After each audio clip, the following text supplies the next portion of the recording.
At the bachelorette's party before the wedding, Juliet Stone's best friend speaks with her in their hometown's dialect. The video that's posted in our group chat was taken in your and Hugo's new home, right? Doesn't that mean you've been cheating on him blatantly this whole time? You go, girl. Juliet shoots her a mysterious smile. Yeah. You know that I've always had a bad heart, so I couldn't carry out strenuous exercises. After undergoing the heart transplant surgery, I think that if I only get to sleep with one man for the rest of my life, it'll be dull and boring. A pause later, she adds. I plan on unlocking 100 locations with my lover before the wedding starts.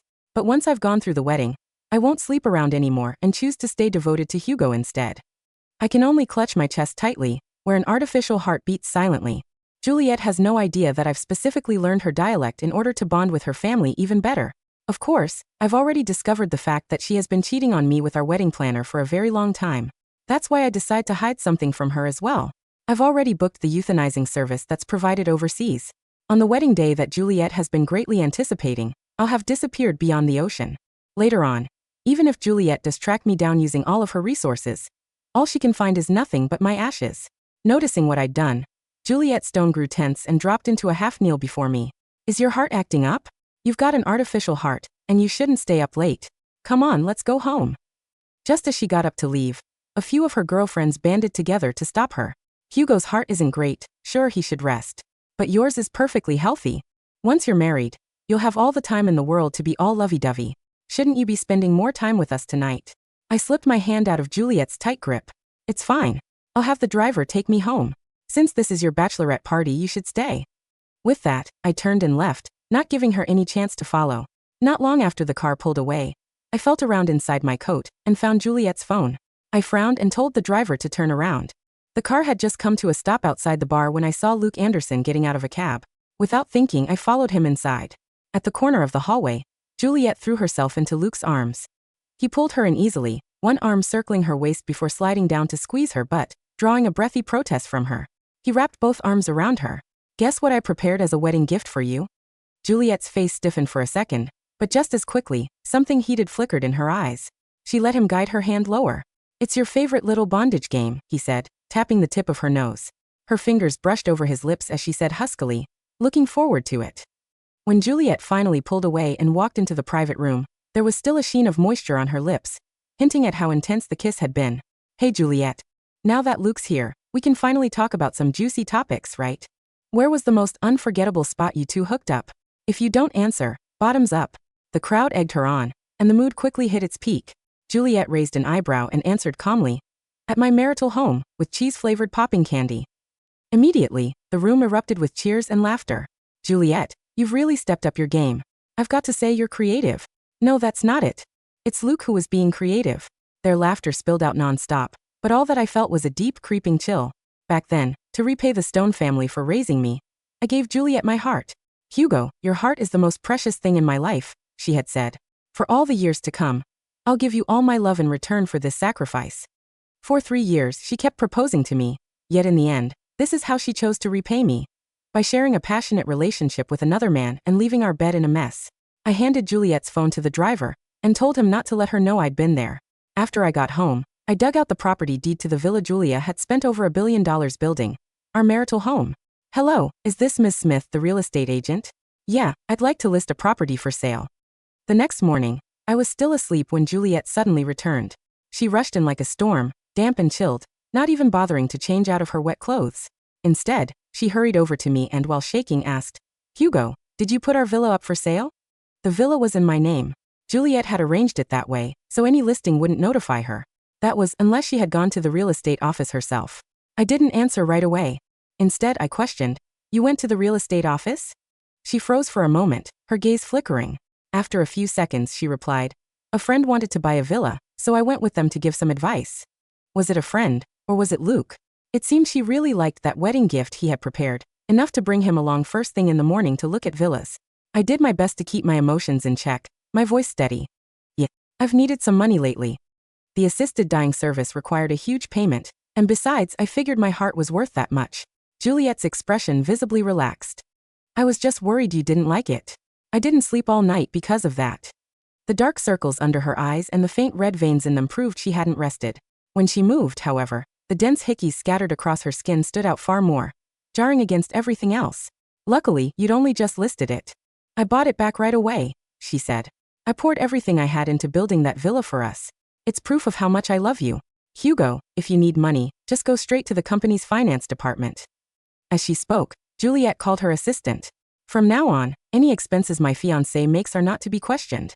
No need to report them to me either. She looked back at me, her voice softening. Do you have any idea how scared I was when I saw the listing? I thought you were selling it because you didn't want to marry me anymore. She took my hand and pressed a light kiss to my fingers. Oh, Juliet. I wondered how she could act so convincingly. Just moments ago, she had rushed back from another man's side. Now she was playing the part of my devoted fiancé. I needed money because I wanted to prepare a wedding gift for you, I said. Juliet's eyes lit up immediately. Really? I'll look forward to your surprise, honey. I hoped she would like it when the time came. In the following days, Juliet didn't come home. Luke's messages to me, however, never stopped. In a Maybach that had been chosen as our wedding car, the leather seat was stained with large, damp patches.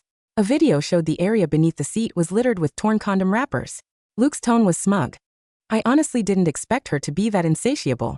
We tried over 10 different positions in the car alone. I didn't reply. I was busy clearing out everything in the villa that had anything to do with me. If I were going to disappear, I would do it cleanly. 3 days before the wedding, I received the bill for the assisted dying service. It was expensive, but the company offered strict confidentiality agreements. If Juliet ever found out I was using assisted dying as a way to fake my death and disappear, knowing her, she would never let it go. The payment from the villa sale hadn't come through, so I had no choice but to go to Juliet's assistant, Bailey Henderson. When she saw the payee's name, Dignity in passing, she looked up at me in surprise. Perhaps remembering Juliet's order, Bailey said nothing in the end. When I arrived at the lobby, my phone rang. It was the assisted dying service calling. Mr. Jackson, your booking has been successfully confirmed. After death, your body will be cremated and, according to your request, scattered in the Pacific Sea. Please provide your flight number, as we offer pickup service. I was just about to give them a flight number, when a familiar voice sounded behind me. What flight? Honey, where are you going? I turned and saw Juliet standing there, her expression a mix of every negative emotion. The moment I ended the call, she rushed over and grabbed my hand. Honey, who's booking a flight? I was just planning our honeymoon and checking flight schedules, I replied. Maybe my expression was too calm, because Juliet didn't doubt me. Instead, she visibly relaxed. Honey, is this the surprise you mentioned? Silly you. Your heart isn't in great shape, and the doctor told you to rest more. Leave the wedding prep to me, okay? You just focus on being the handsome groom. She paused, her tone turning more serious. If there's anything you're not happy with, tell me anytime. But please never leave me. If I can't find you, it'd hurt worse than death. Perhaps sensing something was off, Juliet insisted on canceling all her meetings just to stay with me. At the restaurant, her attention never left me. The moment I lightly pressed my lips together, she was already lifting a glass of water to my mouth. If I lingered on a dish on the menu for more than 3 seconds, she would have the waiter note it down. What a coincidence. A voice suddenly broke the calm. Luke walked over with an easy smile, a beautiful woman on his arm. Juliet stiffened. The next second she frowned. Who's that? Her tone sounded almost like a woman jealous of her own man. She seemed to realize her reaction was inappropriate. So she cleared her throat and forced a more composed expression. Is she your girlfriend, Mr. Anderson? Hearing the faint edge in her voice, Luke smiled with obvious satisfaction. Soon to be. At that, Juliet's expression darkened instantly. Luke gave a polite farewell and walked toward an empty seat nearby. She looked increasingly unsettled, glancing at her phone several times. Honey, there's something urgent at the company I need to handle. Go ahead and eat. I need to step out to make a call. I'll be right back. She got up and walked toward the restaurant exit. A moment later, Luke stood up as well and followed her out. I quietly opened the audio message he later sent me. You said you'd end things with me after the wedding, Luke muttered, breathing heavily, clearly dissatisfied. Then came the sound of fabric tearing. Shut up. From now on, you're not going on any more blind dates. Okay, my lady. I'll forever be yours, you jealous little tease. 2 days before the wedding, Luke sent me another message. Juliet and I are only 1 spot away from hitting 100 hookup spots. Guess where the 100th spot she chose is? Your wedding venue. A day before the wedding, I did 3 things. First, I recorded a farewell blessing as per Juliet's family tradition. Second, I copied all of Luke's messages. Third, I packed everything into a gift box and placed it together with the wedding bouquet. When I landed in the foreign country, my phone was flooded with hundreds of messages and missed calls. Some were from Juliet, the rest from unknown numbers. Without a second thought, I removed the SIM card, snapped it in half, and tossed it into a trash can. Goodbye, Juliet. May we never meet again. The coastal air of the Pacific Northwest was thick with salt and the sharp scent of damp pine. It was a stark contrast to the stifling, humid heat of our hometown, where the air always felt heavy with secrets. Here, at the edge of the world, the sky was a pale, clean slate. I sat in the passenger seat of a quiet, unmarked sedan provided by Dignity in passing. The driver, an older man with kind, crinkled eyes named Thomas, didn't try to make forced conversation. He simply kept the heater running at a comfortable warmth, occasionally glancing in the rearview mirror to check on me. Inside my chest, the artificial heart kept up its steady, mechanical rhythm. Whir-click. Whir-click. It was a cold, synthetic sound. For 3 years, it had been a constant reminder of what I had lost. When Juliet was 19, her native heart had begun to fail. Her family, despite their immense wealth, couldn't buy a compatible donor on short notice. The doctors told them she had less than a month to live. I was her childhood sweetheart, the quiet boy her family had taken in after my own parents passed away. I loved her with a desperate, consuming devotion. So, when the tests showed we were a perfect match, I didn't hesitate. I signed the papers. I gave her my heart, trading my vibrant youth for a metal pump and a lifetime of immunosuppressants and quiet limitations. At the time, she had wept against my chest, feeling the newly installed artificial hum beneath my ribs. Hugo, your heart is the most precious thing in my life, she had sobbed, her voice trembling with the reverence I truly believed. For all the years to come, I'll give you all my love in return for this sacrifice. I closed my eyes as the sedan wound down a narrow, gravel path toward a secluded, modern clinic built on the edge of a jagged cliff overlooking the gray, churning ocean. What a fool I had been. She hadn't loved my sacrifice. She had merely tolerated the guilt of it. And, once that guilt faded into the background of her comfortable, wealthy life, she had begun to resent the limitations it placed on her. She wanted a man who could run with her, laugh with her, and match her insatiable, high-energy lifestyle. She wanted Luke Anderson. We have arrived, Mr. Jackson, Thomas said softly, bringing the car to a gentle halt. I opened my eyes. The clinic was a beautiful, minimalist structure of glass and dark wood, designed to blend seamlessly into the wild landscape. It looked more like a luxury eco-resort than a medical facility. A nurse in soft blue scrubs met me at the door. Her name was Clara. She had a gentle, serene smile that made the heavy weight in my chest feel a fraction lighter. Welcome, Hugo, she said, her voice like a warm blanket. Let's get you settled into your room. You have a beautiful view of the bay today. The seals are out on the rocks. I nodded, carrying my single, light duffel bag. I had brought no clothes for a future, no keepsakes, no reminders of the life I was leaving behind. Only the clothes on my back and a quiet, profound sense of relief. As Clara led me down the quiet, carpeted hallway, I looked out the floor-to-ceiling windows. The Pacific was vast, wild, and entirely indifferent to human suffering. Soon, I would be a part of it. My ashes would dissolve into those cold, deep currents, far away from Juliet's lies, far away from the synthetic ticking in my chest. Your procedure is scheduled for tomorrow at noon, to coincide with the high tide, Clara explained as she opened the door to my room. Today is for your comfort. You can walk the grounds, read, or simply rest. We have a kitchen that can prepare any meal you desire. Just some tea, please, I said, setting my bag on the simple wooden armchair. Green tea. Of course. Take your time, Hugo. You are safe here. When she left, I walked over to the glass balcony doors and pushed them open. The cold ocean wind rushed in, biting my cheeks and making my nose run, but I didn't care. For the first time in 3 years, I felt a strange, quiet spark of freedom. Tomorrow, the ticking would finally stop. And back home, Juliet's long-awaited, grand wedding would begin. In the bustling city of Jiangcheng, the air was electric with anticipation. The Stone family wedding was the social event of the decade. The local media had been covering the preparations for months, detailing the imported white roses, the 5-tier crystal cake, and the exclusive oceanfront venue that had been completely closed off to the public. Inside the bridal suite of the Grand Hotel overlooking the harbor, Juliet Stone stood before a 3-way mirror. She was breathtaking. Her wedding gown was a custom creation of French lace and hand-stitched pearls, clinging perfectly to her slender, athletic curves. Her hair was swept up in an elegant, intricate updo, held in place by a diamond tiara that had been passed down through generations of her family. But as her bridesmaids giggled and adjusted her veil, Juliet's reflection in the mirror showed a subtle, persistent frown. She reached up, her hand pressing against the center of her chest. Beneath the heavy lace of her dress, her heart beat with a strong, steady, and perfectly healthy rhythm. My heart. For some reason, she felt an uncomfortable, hollow ache there. Juliet, you look absolutely stunning, her best friend Sarah squealed, holding up a glass of champagne. Hugo is going to faint when he sees you. Honestly, that man is so lucky. You've practically built him a palace and now you're giving him the wedding of his dreams. Juliet forced a small, practiced smile. He deserves it. He's been through a lot. Where is the groom anyway? Another bridesmaid asked, adjusting a floral arrangement on the table. The ceremony starts in 3 hours, and Bailey said. His car hasn't arrived at the hotel yet. He's probably just resting, Juliet said quickly, though a flicker of anxiety crossed her eyes. You know how his heart is. He gets tired easily.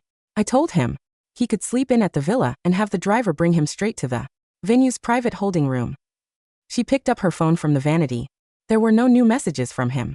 Her chat history with Hugo was quiet, almost clinical. For the past week he had barely replied, sending only short, agreeable answers. Okay. Don't worry about me. I'm resting. She had assumed he was just overwhelmed by the wedding prep. But now, standing in her wedding dress, the silence felt deafening. A soft knock on the door broke her train of thought. The door opened and Luke Anderson stepped inside, carrying a clipboard. As the lead wedding planner, he had full access to the bridal suite. He wore a sharp, tailored tuxedo, his curls neatly styled. When his eyes landed on Juliet, a dark, possessive hunger flared in them. He took a slow, deliberate step forward, ignoring the presence of the bridesmaids. You look beautiful, Juliet, he said, his voice dropping to a low, intimate register. Juliet's heart skipped a beat, a familiar, hot thrill rushing through her veins. But she quickly glanced at her friends, clearing her throat to maintain her composure. Thank you, Mr. Anderson. Is everything ready at the venue? Everything is perfect, Luke said, a knowing, wicked smile touching his lips. He tapped his clipboard. The floral arches are secured, the orchestra is tuning, and the private lounge behind the altar has been prepared exactly to your specifications. The private lounge. The 100th spot. They had planned to meet there, 30 minutes before the ceremony, to complete their secret, taboo count. The thought of doing it right there, with the guests filling the chapel just beyond the velvet curtains, made Juliet's skin flush with heat. It was risky, dirty, and utterly exhilarating. Excellent, Juliet said, her voice slightly breathless. You may leave us to finish our preparations. Luke bowed slightly, his eyes lingering on her bare shoulders before he turned and left the room. Once the door clicked shut, Sarah leaned in close to Juliet, whispering in their hometown's sharp, rhythmic dialect. You're still going through with the final spot, aren't you? Right under Hugo's nose. Juliet shot her a sharp, warning look, but then her expression softened into that same mysterious, confident smile. It's the last time, Sarah. I promised myself. Once the ring is on his finger, I'll be the perfect, devoted wife. Hugo will never have to know. He's too sweet, too gentle to ever suspect a thing. This is just my way of saying goodbye to my youth. You're a menace, Sarah laughed softly, shaking her head. But I suppose if anyone can pull it off, it's you. Juliet turned back to the mirror, smoothing down her lace skirts. Yes, she would pull it off. She would have her final, thrilling taste of freedom with Luke, and then she would step out onto the aisle and commit herself to the quiet, frail man who had given her a second chance at life. It was a perfect plan. But as she looked at her phone once more, the screen remained stubbornly dark. No calls. No messages. A cold, uneasy draft seemed to pass through the warm, fragrant room, making her shiver beneath her heavy veil. The grand chapel of the Jiangxing Marina was a masterpiece of modern architecture. Its walls were made entirely of reinforced glass, offering a panoramic view of the sparkling, deep blue harbor. By 2 in the afternoon, the pews were packed with the city's elite. Politicians, business moguls, and high society socialites chatted amiably under the massive crystal chandeliers. At the front of the chapel, Juliet stood near the altar. She had abandoned the tradition of waiting for the groom to stand at the altar first. Because of Hugo's delicate health, they had agreed she would welcome the guests while he rested in the back until the very last moment. But now, the ceremony was scheduled to begin in 15 minutes, and Hugo still hadn't appeared. Juliet's mother, a formidable woman in an elegant emerald green gown, walked up to her daughter, her brow furrowed with concern. Juliet, where is Hugo? Your father's business partners are starting to ask questions. The media is outside. This is not the time for him to have an episode. He's fine, mother, Juliet said, her voice tight though her fingers were gripping her bridal bouquet so hard the stems of the white roses were snapping. I've sent Bailey to his dressing room to check on him. He probably just fell asleep. Just then Luke walked up the altar steps, his face unusually pale. He wasn't looking at Juliet with his usual smug, flirtatious gaze. Instead he looked confused, holding a sleek silver gift box tied with a satin ribbon. Juliet, Luke whispered, pulling her slightly away from her mother. We have a problem. Did you find Hugo? She demanded, her voice rising in panic. Is he in the lounge? No, Luke said, shaking his head. The lounge is empty. In fact, his private dressing room is completely clear. His suit is still hanging there, untouched. But this was left on the makeup vanity. It has your name on it. He handed her the silver box. Juliet stared at it, her heart suddenly pounding against her ribs. The silver ribbon was tied in a neat, precise bow, the exact way Hugo always tied his packages. He was meticulous, almost old-fashioned, about those kinds of details. What is this? She whispered. I don't know, Luke said. But Bailey said a courier delivered it to the front desk this morning with strict instructions that it be handed to you exactly 10 minutes before the ceremony. A few of the bridesmaids gathered around, whispering excitedly. Oh, is it the surprise he mentioned? Sarah gasped. Juliet, open it. Maybe. It's a piece of jewelry, or a love letter. With trembling fingers, Juliet untied the ribbon. She lifted the lid of the silver box. Inside, lying on a bed of dark velvet, was a pristine white wedding bouquet, exactly like the one she was holding, but nestled in the center was a small, high-tech tablet and a sleek black USB drive. Next to them was a simple, handwritten note. To Juliet. My final gift to you. Please play the video on the tablet. I want everyone to share in our special moment. Juliet's brow furrowed. A video? He made a video? How romantic. One of the guests nearby murmured, having overheard. He probably recorded a blessing since he's too weak to speak for long. Before Juliet could stop her, her mother, eager to keep the crowd entertained and save face, gestured to the AV coordinator standing near the grand projector screen at the side of the altar. Luke, take the USB, Mrs. Stone commanded. Project it on the big screen. Let the guests see what a thoughtful man Hugo is. It will set a wonderful tone for the ceremony. Mother, wait, Juliet started, a sudden cold dread pooling in her stomach. But Luke, wanting to play the part of the helpful, efficient coordinator, had already grabbed the USB drive. He strode over to the tech booth, slotting it into the system. Ladies and gentlemen. Luke's voice echoed through the chapel's state-of-the-art sound system as he spoke into his lapel mic. Before we begin, the vows, the groom, Mr. Hugo Jackson, has prepared a special surprise video for his beautiful bride. Please direct your attention to the screen. The chandeliers dimmed. The massive projector screen glowed to life. Juliet stood frozen at the altar, her breath catching in her throat. Her eyes were fixed on the screen, her mind screaming at her that something was horribly, terribly wrong. But it was too late. The video didn't start with Hugo's face. Instead, it started with a quiet, high-definition recording of a familiar leather car seat, the back of the Maybach that had been chosen as their wedding car. The camera angle was steady, captured from a hidden dashcam. Suddenly, the audio cut in. It was loud, clear, and incredibly distinct. The sound of heavy, breathless panting echoed through the quiet chapel. Oh, Luke, right there, yes. The voice was unmistakably Juliet's. A collective, sharp gasp rippled through the hundreds of guests in the pews. Juliet's mother froze, her eyes widening in absolute horror. On the screen, the video transitioned. It was a compilation of clips. The first was the back of the Maybach, the leather seats staining under the shadows of two intertwined bodies. The next was a shaky camera recording from the hallway of Juliet's new villa, the marital home she had spent $1 billion building. The video showed Luke and Juliet laughing as they stumbled through the door, their clothes half-torn, Juliet's hands tangled in his curls as they collapsed onto the expensive living room rug. Turn it off, Mrs. Stone shrieked, her voice cracking with terror and fury. Turn it off right now. But the AV booth was locked from the inside.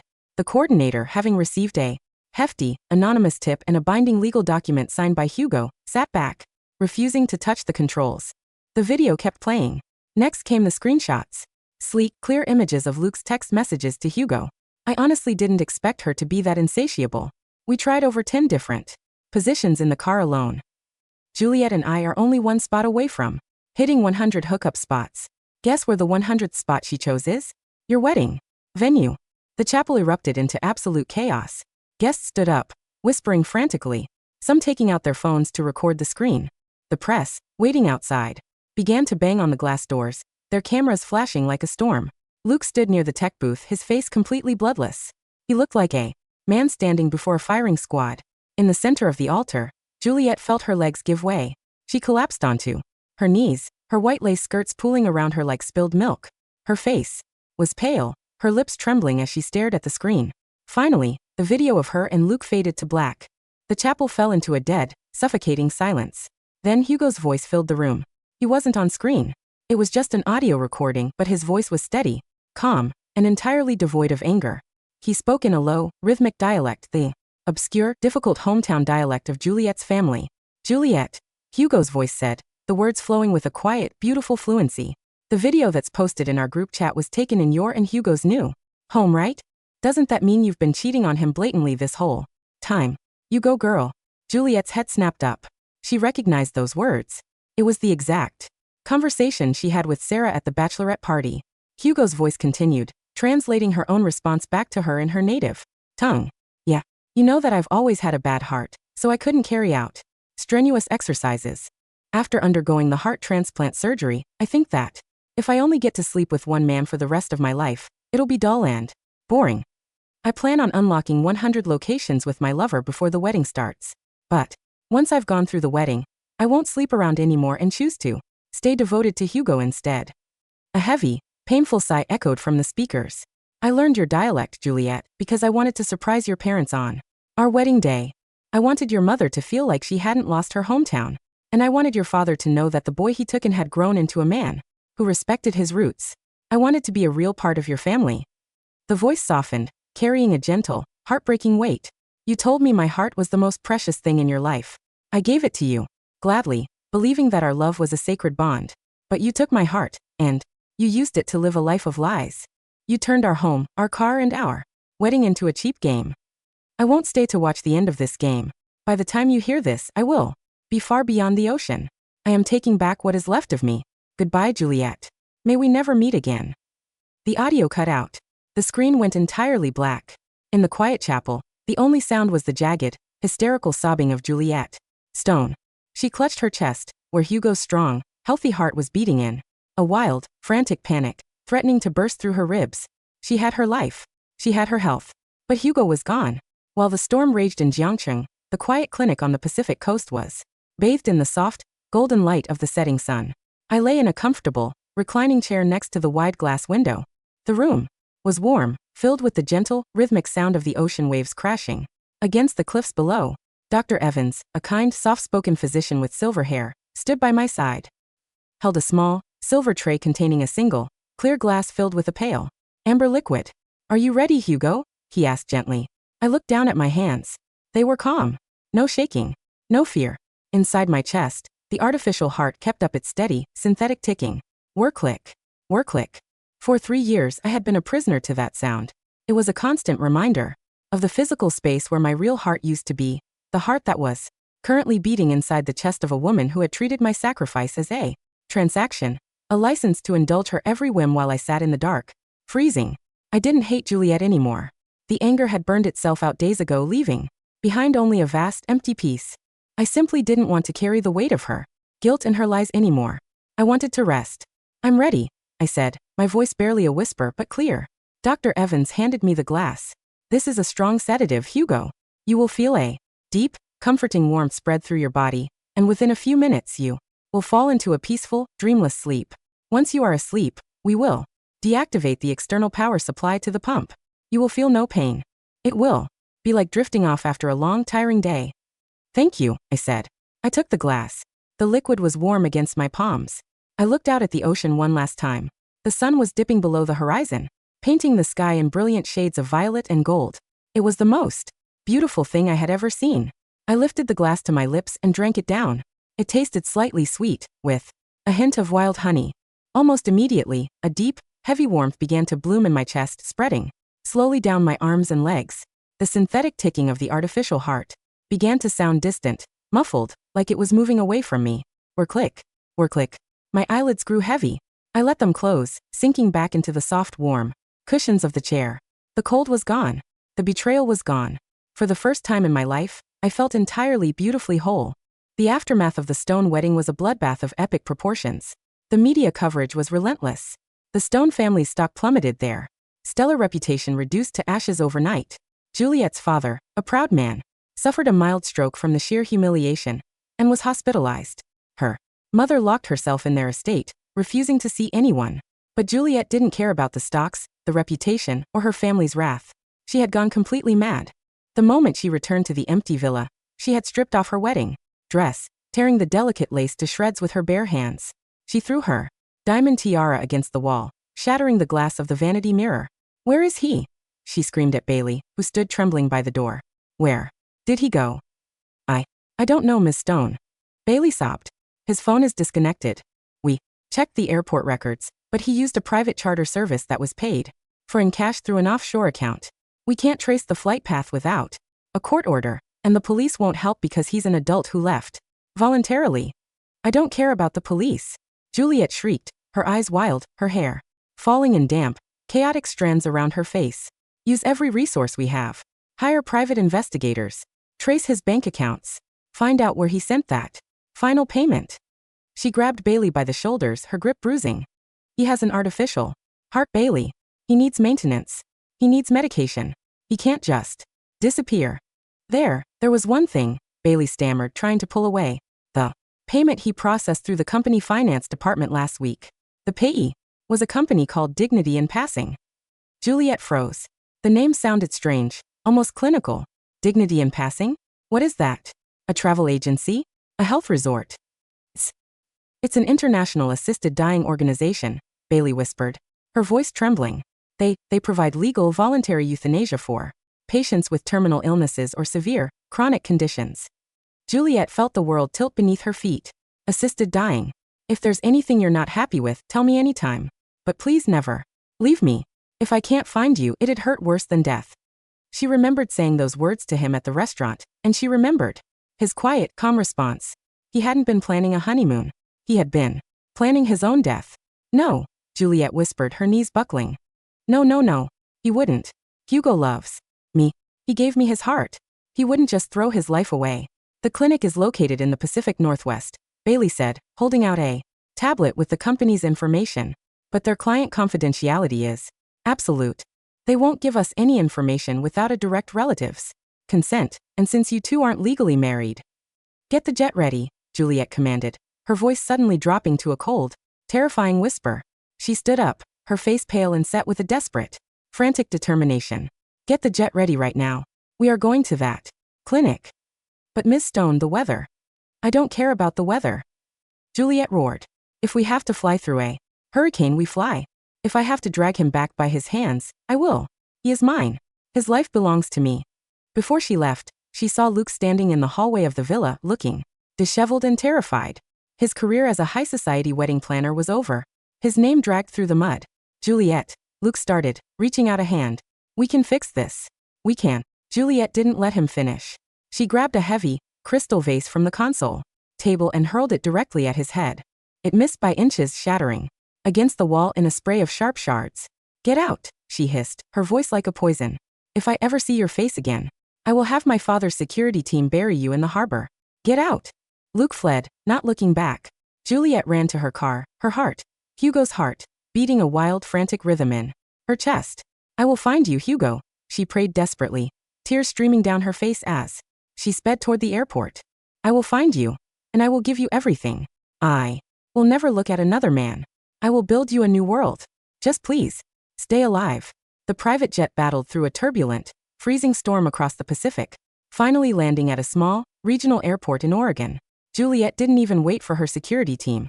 She rented a car herself, driving frantically through the winding, rain-slicked coastal roads. The GPS led her deeper into the wild, gray landscape, until she finally saw the minimalist wood and glass structure of the clinic sitting on the edge of the cliff. She slammed the brakes, the car skidding on the wet gravel. She threw the door open, ignoring the freezing rain that immediately soaked her clothes and ruined her hair. She ran up the stone steps, banging her fists against the heavy glass doors of the clinic. Open the door, she screamed. Open the door. Clara, the gentle nurse, opened the door, her expression immediately shifting to one of calm, professional gravity when she saw Juliet's frantic state. Can I help you, ma'am? Clara asked. Hugo Jackson. Juliet gasped, pushing past her into the quiet, warm lobby. Where is he? I'm his fiancée, Juliet Stone. I need to see him right now. Clara didn't flinch. She simply closed the door, blocking out the sound of the howling wind. Miss Stone, we were expecting you. Juliet's eyes lit up with a desperate, pathetic hope. He's here? Is he in his room? Take me to him. Please, I need to talk to him. Please follow me, Clara said softly, her voice carrying a heavy, sorrowful weight that made Juliet's heart freeze. Clara led her down the quiet hallway, toward a small, serene room at the end of the corridor. The door was open. Inside, the room was empty. The bed was neatly made, the sheets crisp and white. The glass balcony doors were closed, offering a view of the gray, restless ocean. Below, on the simple wooden table next to the window sat a small, beautiful ceramic urn painted in shades of seafoam green and sandy beige. Next to the urn lay a single, white rose and a small, sealed envelope with Juliet's name written in Hugo's neat, precise handwriting. Juliet stopped at the threshold, her breath catching in her throat. She stared at the ceramic urn, her mind refusing to process what her eyes were seeing. No, she whispered, shaking her head. No, this is a trick. He's hiding. Hugo, stop it. This isn't funny. Come out. I am so sorry, Miss Stone, Dr. Evans said, stepping out from the adjacent office. He looked at her with a quiet, professional pity. Mr. Jackson's procedure was completed yesterday at noon. According to his final wishes, his body was cremated immediately. You're lying, Juliet screamed, lunging forward and grabbing Dr. Evans by his coat. You killed him. You had no right. He was healthy. His heart was fine. His artificial heart was functional, yes, Dr. Evans said gently, not resisting her grip. But Mr. Jackson met all the legal criteria for our service. He was of sound mind, and he was suffering from profound, irreversible psychological distress caused by a chronic medical condition. We followed his instructions to the letter. Juliet let go of him, her hands trembling as she turned back to the table. She walked over, her legs feeling like lead. She reached out her fingers, brushing the cool, smooth ceramic of the urn. Ashes. This was all that was left of the gentle, quiet boy who had loved her since they were children. The boy who had willingly carved open his own chest so she could breathe. With trembling hands, she picked up the sealed envelope. She tore it open, her tears blurring the ink as she began to read. Juliet, if you are reading this, it means you have found me. But you are too late. I knew about Luke from the very beginning. I saw the videos. I read the messages. I stood outside the door and listened to you laugh about how dull and boring it would be to sleep with only me for the rest of your life. I don't hate you, Juliet. I am just so tired. For 3 years, I lived in a frozen world, listening to a cold metal pump inside my chest, while you used my actual heart to run, to dance, and to love another man. You thought you were clever, hiding your lies behind a language you thought I would never understand. But I learned your dialect because I wanted to be closer to you. In the end, it only showed me how far away you truly were. You told me that if you couldn't find me, it would hurt worse than death. I hope that is true. Because every time you feel your heart beat inside your chest, I want you to remember where it came from. I want you to remember that the only reason you are alive is because of the man you destroyed. I am taking my piece now. My ashes will be scattered in the Pacific, far away from your lies and your marital home. Do not look for me anymore. There is nothing left of me for you to take. Hugo. Juliet let the letter fall from her fingers, the sheets of paper drifting onto the floor like dead leaves. She fell to her knees, clutching the ceramic urn against her chest. She wept, her body shaking with a violent, hysterical grief that echoed through the quiet clinic. Beneath her ribs, Hugo's heart kept up its strong, healthy rhythm. Thump thump, thump thump. It was strong. It was healthy. It would live for decades. And for every single second of those decades, Juliet Stone would be forced to feel it beat, a permanent, physical monument to the man she had loved, betrayed, and ultimately driven to his grave. Outside, the rain kept falling, washing away her tracks, while the deep, cold currents of the Pacific carried Hugo's ashes far out into the quiet, silent blue.